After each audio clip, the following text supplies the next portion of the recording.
24 minutos. Esse foi o tempo que Wilhelm Keitel levou para morrer na forca. 24 minutos de agonia, de sufocamento lento, de espasmos involuntários, de consciência gradualmente se apagando enquanto a corda apertava seu pescoço. A queda não quebrou sua coluna como deveria. A corda não o matou instantaneamente como prometido. Keitel morreu do jeito mais cruel possível, estrangulado, pendurado, consciente por minutos intermináveis.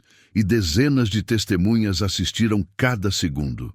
O carrasco, John C. Woods, alegou depois que foi acidente, que calculou mal a altura da queda, que o peso de Keitel estava errado nos registros, mas muitos acreditam que foi proposital, uma vingança silenciosa, porque Wilhelm Keitel não era um nazista qualquer.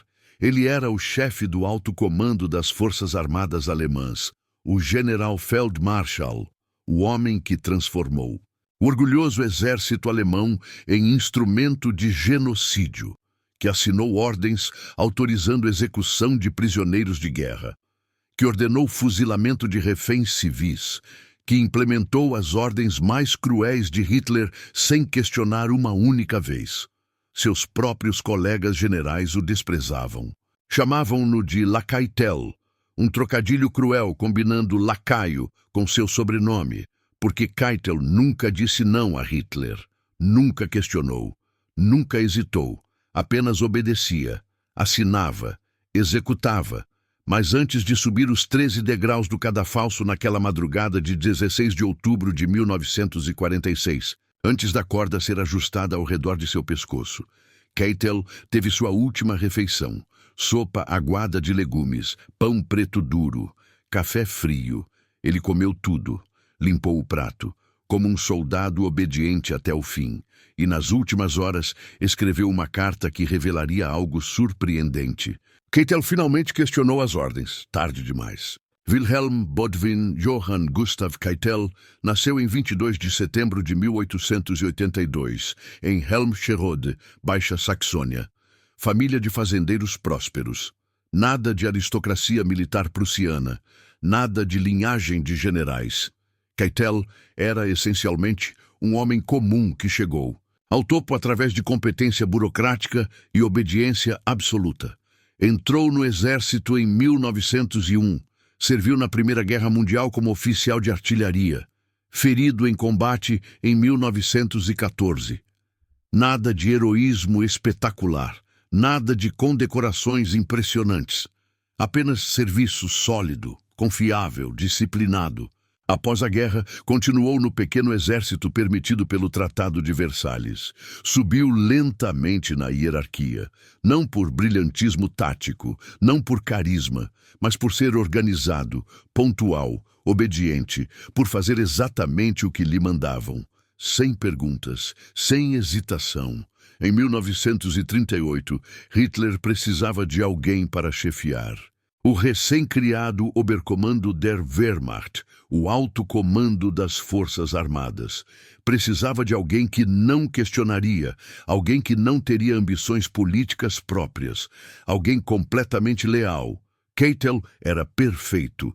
Quando foi nomeado, generais mais experientes ficaram chocados. Keitel, o burocrata? Diziam nos bastidores.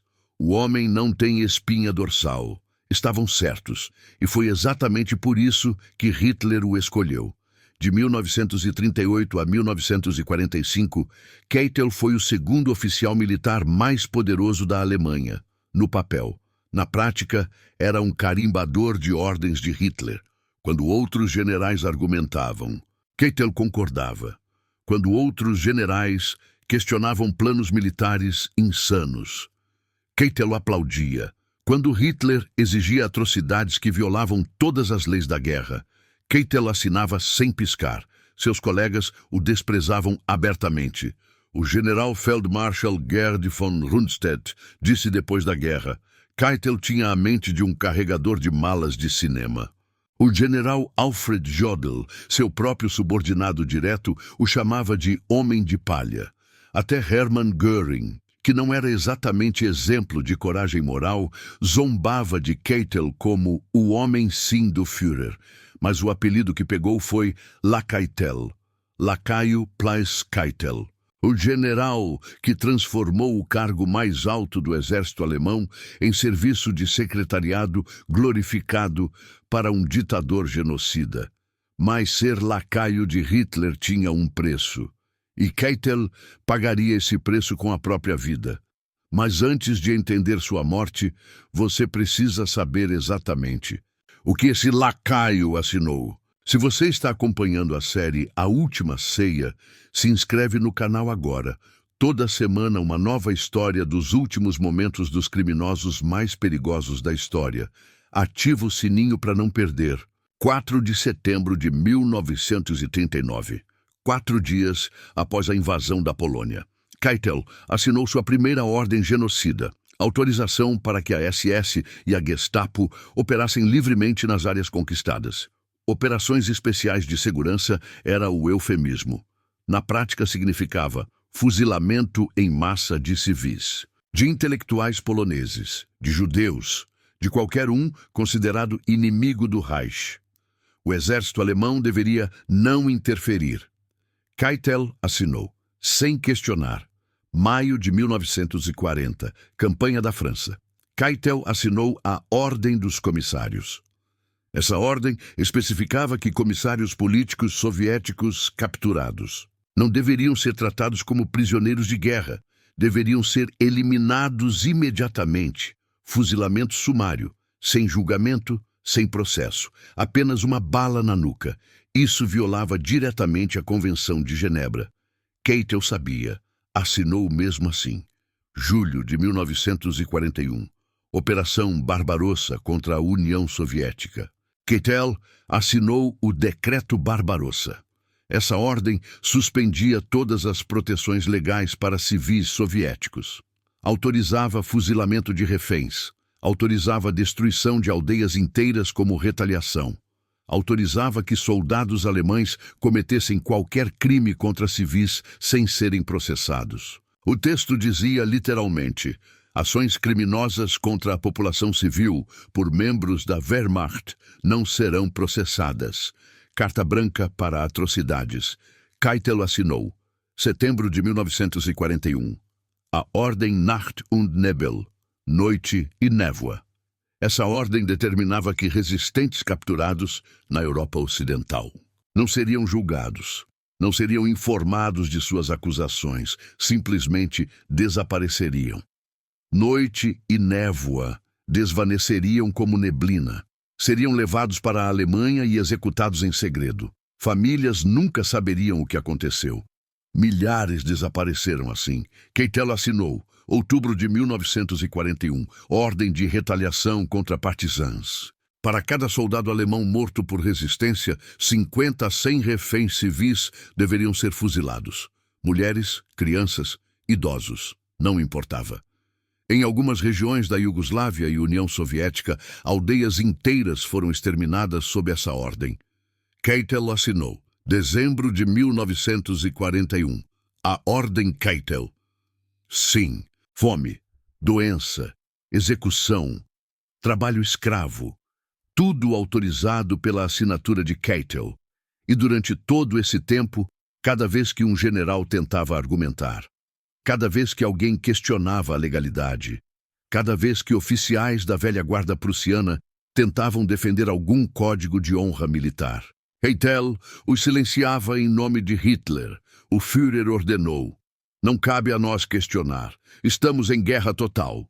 Suas justificativas eram sempre as mesmas, e sua caneta continuava assinando, ordem após ordem, atrocidade após atrocidade.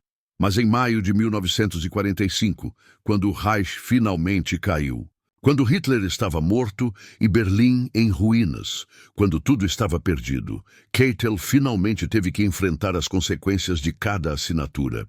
7 de maio de 1945, quartel-general do Alto Comando Alemão, o almirante Dönitz, sucessor de Hitler, enviou Keitel para assinar a rendição incondicional da Alemanha.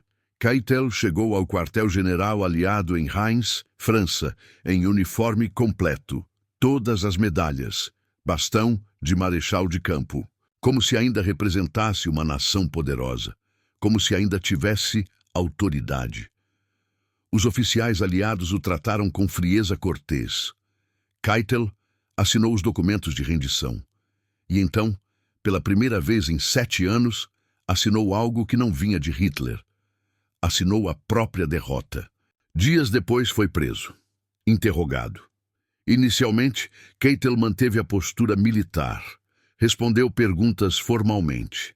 Defendeu suas ações como ordens militares legítimas. Alegou que era soldado, não político.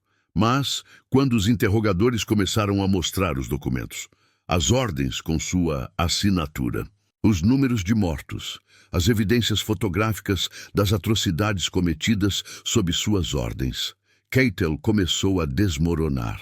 No tribunal de Nuremberg, Keitel foi acusado de todos os 4 crimes possíveis: conspiração para travar guerra de agressão, crimes contra a paz, crimes de guerra, crimes contra a humanidade.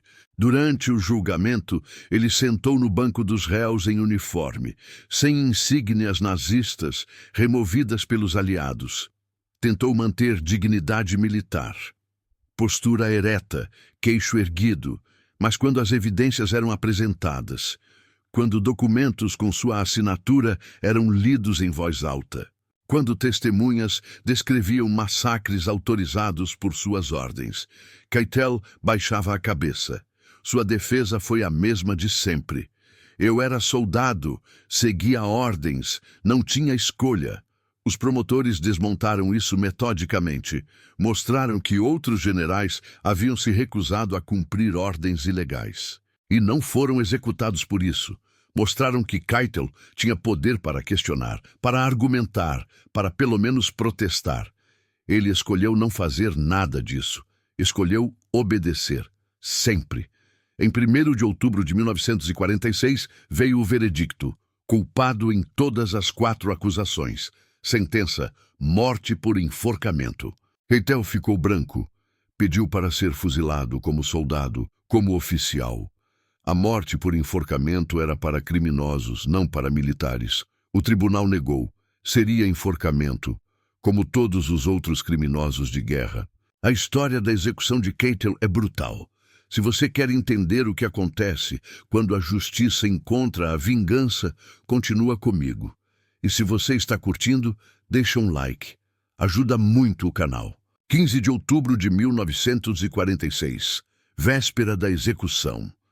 Keitel passou o dia em sua cela escrevendo cartas para a esposa, cartas para os 6 filhos, e uma carta surpreendente endereçada ao povo alemão. Nessa carta, Keitel finalmente fez o que nunca havia feito em vida. Questionou as ordens. Escreveu: eu avisei contra a guerra, mas quando ela começou, obedeci. Esse foi meu erro. Um soldado deve obedecer, mas um homem deve pensar. Eu falhei em ser homem. Era a primeira vez que Keitel assumia responsabilidade pessoal. Não culpava Hitler, não culpava as circunstâncias, não alegava ignorância. Pela primeira vez, reconhecia. Suas escolhas importavam. Tarde demais. Às 18 horas, recebeu sua última refeição. Diferente de Göring, que recebeu tratamento especial, Keitel recebeu o mesmo que todos os outros condenados. Sopa de legumes aguada, pão preto de centeio, café. Keitel comeu tudo, metodicamente, como soldado em campanha que come porque precisa, não porque quer. Limpou o prato, dobrou o guardanapo, empurrou a bandeja para o guarda. Obrigado, disse, educado até o fim. Depois da refeição, recebeu a visita do capelão militar protestante, Pastor Henry Gerecke, o mesmo que visitara Ribbentrop e Göring. Gerecke passou 2 horas com Keitel. Rezaram juntos. Leram passagens da Bíblia. Segundo relatos posteriores do capelão, Keitel chorou várias vezes. Não por medo da morte. Ele era soldado, havia enfrentado combate antes. Chorava pela vergonha, pela desonra ao uniforme, pelo que havia se tornado.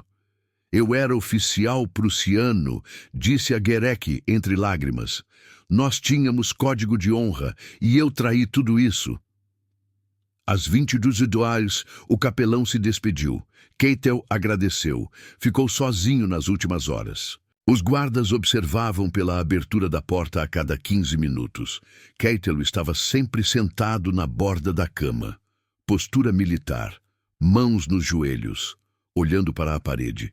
Às 00:30, já era 16 de outubro, dia da execução. Keitel não dormiu, não tentou, apenas sentou e esperou. Esperou pelos passos no corredor, pela porta se abrindo, pelas palavras finais. Às 02, a porta se abriu. 2 soldados americanos entraram. "É hora, marechal", disseram. Keitel se levantou, tentou manter postura ereta, mas as mãos tremiam. Os soldados amarraram seus pulsos atrás das costas com tira de couro. Keitel não resistiu. Apenas respirava fundo, tentando controlar o medo. O caminho até o ginásio onde ficavam as forcas era curto, talvez 50 metros. Keitel caminhou firme, passo militar, mesmo com as mãos amarradas, mesmo sabendo que cada passo o aproximava da morte. Quando entraram no ginásio, Keitel viu as 3 forcas de madeira verde, 13 degraus, corda grossa, alçapão. Dezenas de testemunhas observando em silêncio. Keitel parou por um segundo. Os guardas pensaram que ele fosse desmaiar. Mas ele respirou fundo e continuou. Os 13 degraus rangiam sob os pés de Keitel.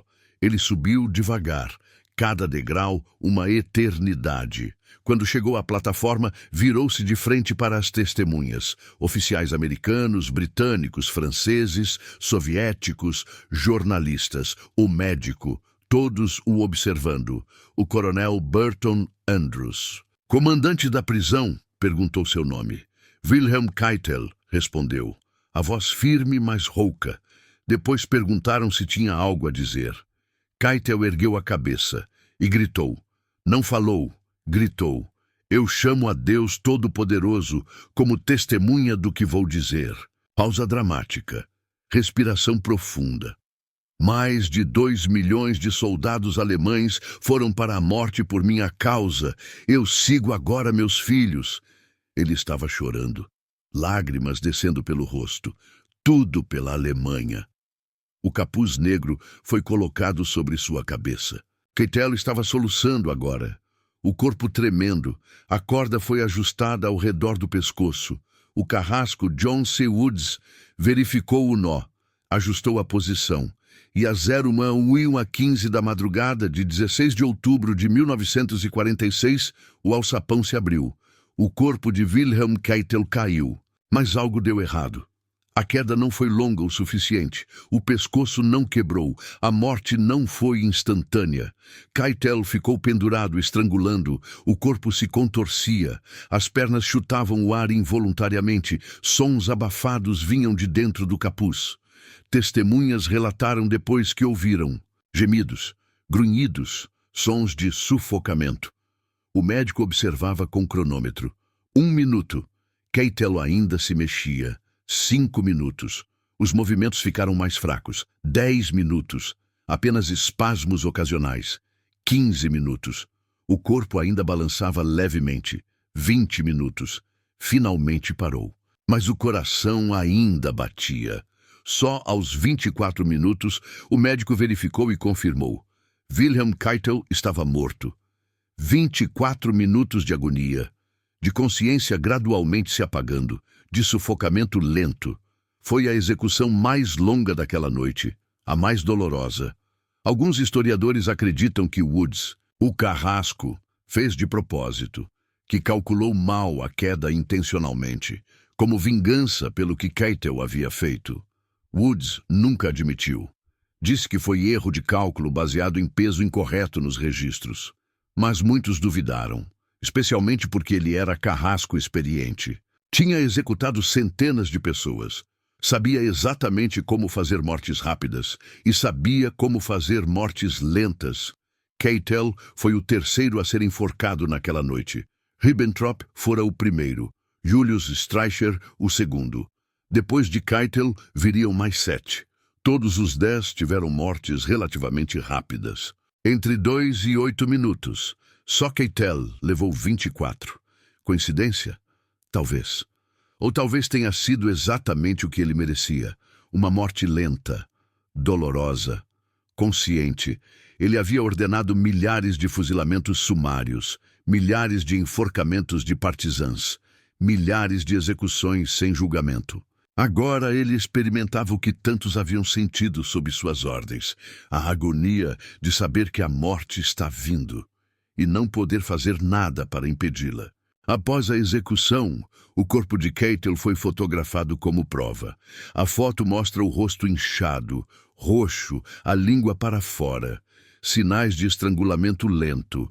Foi colocado em caixão simples de madeira, transportado junto com os outros 10 corpos, incluindo Göring, que havia se matado, para um crematório em Munique. Os 11 corpos foram cremados, as cinzas misturadas intencionalmente. Impossível separar um nazista do outro. E então, numa madrugada de outubro, as cinzas foram despejadas no rio Isar. A água levou tudo embora. Wilhelm Keitel não tem túmulo, não tem lápide, não tem memorial. Suas cinzas desapareceram no rio, exatamente como desapareceram os milhares que morreram sob suas ordens. Sua esposa Lisa viveu até 1976. Nunca se casou novamente. Defendeu o marido até o fim, insistindo que ele era apenas um soldado. Os 6 filhos mudaram seus sobrenomes, tentaram desaparecer da história, reconstruir vidas longe da sombra de La Keitel. O bastão de marechal de campo de Keitel, símbolo de sua patente, foi confiscado e está hoje em um museu militar em Washington, D.C. Um artefato de vergonha, não de honra. Wilhelm Keitel representa algo importante na história do nazismo, a banalidade da obediência. Ele não era ideólogo fanático como Goebbels, não era sádico como Amon Goeth, não era burocrata frio do genocídio como Eichmann. Keitel era apenas obediente, disciplinado, um bom soldado. E foi exatamente isso que o tornou perigoso, porque Keitel prova que você não precisa ser monstro para cometer monstruosidades. Você só precisa obedecer sem questionar. Só precisa assinar os papéis, só precisa seguir ordens, só precisa ser um bom subordinado. Outros generais alemães se recusaram a cumprir ordens genocidas. Klaus von Stauffenberg tentou matar Hitler. Erwin Rommel ignorou ordens de executar judeus no norte da África. Wilhelm Canaris, chefe da inteligência militar, sabotou planos nazistas. Todos eram soldados. Todos tinham jurado lealdade, mas todos fizeram escolhas. Keitel também fez escolhas. Escolheu obedecer, sempre. Escolheu assinar, sempre. Escolheu não questionar, nunca. E suas escolhas custaram centenas de milhares de vidas, talvez milhões. A execução de Keitel levou 24 minutos. 24 minutos de sofrimento, 24 minutos de agonia. É muito tempo. Mas nem se compara ao sofrimento que ele causou, aos prisioneiros fuzilados sob suas ordens, aos reféns executados, aos civis desaparecidos em noite e névoa, aos soldados soviéticos trabalhados até a morte. 24 minutos é nada comparado a anos de guerra total, de atrocidades sistemáticas, de genocídio organizado. Wilhelm Keitel morreu como viveu, seguindo ordens. Até o último segundo, comportou-se como soldado obediente. Subiu os degraus quando mandaram. Ficou quieto quando ordenaram. Morreu quando executaram. Mas a história não o lembra. Como soldado, lembra como La Keitel, o lacaio, o homem que provou que obedecer cegamente pode ser tão criminoso quanto ordenar. No próximo episódio de A Última Ceia, a história mais perturbadora de todas. Rudolf Höss, comandante de Auschwitz, o homem responsável pela morte de 1,1 milhão de pessoas. Ele não foi executado em Nuremberg, não foi enforcado em um ginásio, foi executado dentro do próprio Auschwitz. A forca foi construída entre os crematórios. no lugar onde ele havia ordenado a morte de milhões. Sobreviventes assistiram. E Hus recusou-se a dizer uma única palavra. O que ele comeu na última refeição, o que escreveu nas últimas horas, e por que, de todos os nazistas executados, sua morte foi a mais carregada de simbolismo. A história é de arrepiar. Se inscreve no canal para não perder, ativa o sininho e deixa um like se você está acompanhando a série. Nos vemos no episódio mais pesado de A Última Ceia.